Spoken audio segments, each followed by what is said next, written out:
Welcome top news today. A girl holds a white balloon at the border wall between Mexico and the United States last year in Ciudad Juarez, Mexico. Herika MartinezAFPGetty images. The Trump administration continues to push for large cuts to foreign aid, prompting sharp criticism from lawmakers as well as former military leaders. The president also calls for U.S. aid to focus on friends, despite widespread criticism of this proposed change.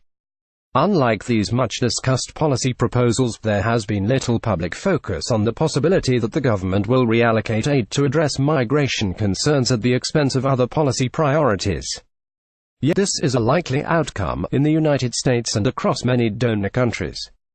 Migration policy and foreign aid move together. Our research shows that when donor governments take a more restrictive stance on migration, they are likely to cut overall aid.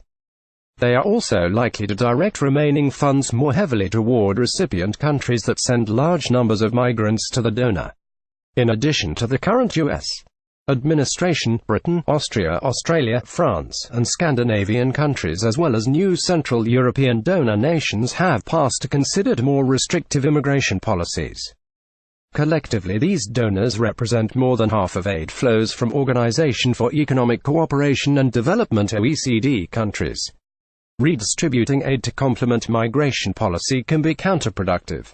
It diverts aid from other purposes and increases the disadvantage felt by some of the poorest countries. And it likely does little to further the migration goals of donor governments. The logic for using aid as a form of migration policy is simple, but flawed. As we show in our article, policymakers in Europe and the United States advocate enhanced development finance through foreign aid as a way to increase satisfaction in the home country. The theory is that increasing education, providing job opportunities and generally increasing economic growth will lower the desire to leave. From Prime Minister David E. Cameron and now Theresa May, who backed the increase of British aid to 0.7% of GDP, to the Obama administration's establishment of the Alliance for Prosperity Aid program with Central America, a program that Secretary of State Rex Tillerson recently reaffirmed. Governments often justify spending on foreign aid as a means to lower migration by increasing well-being in likely migrant-sending areas. Michael Clements and Hannah Postal show that this approach is unlikely to be effective. At many levels of development, slight increases in well-being lead to an increase, rather than a decrease, in the likelihood of emigration. As the authors note, greater economic opportunity at home might reduce the incentive for workers to invest in migrating abroad for work, but also increases their ability to make that investment.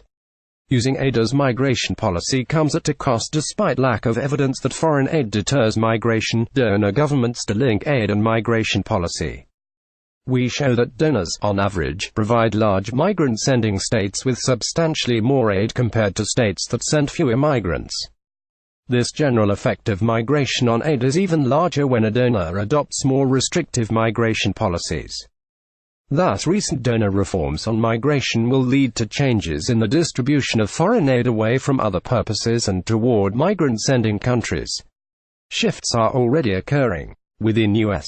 aid programs, workers are gearing up for an 80% decrease in funding to fight infectious disease epidemics in developing countries, most with low levels of migration to the United States.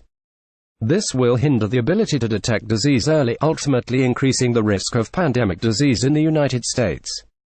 In addition to detracting from other priorities, the reallocation of aid will have a negative impact on poorer, more disconnected states.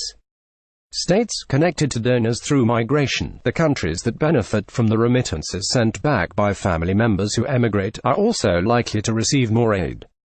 The poorest countries send fewer migrants and will see their aid cut, reinforcing a trend of less aid to least developed states. Weighing the impact of proposed aid changes, the distortion created by using aid as migration policy may end up having a larger impact on aid spending than the Trump administration's proposals to redirect aid to friends or drastically cut the U.S. aid budget. The FY19 budget proposal belies the idea that aid will dry up for many of the countries that voted against the United States on the UN resolution regarding Israel, contrary to remarks in the State of the Union address. Congress will almost certainly soften the administration's proposed cuts to foreign aid. This is how the budget scenario played out last year. These reforms proposed by the Trump administration may have limited effect in the end, as Congress controls the purse strings. And they obviously only affect U.S. aid.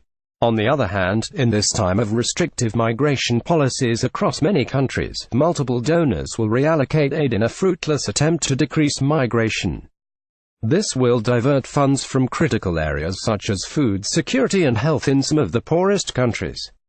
It will have a negative impact on other donor priorities and significantly affect the distribution of aid across recipients.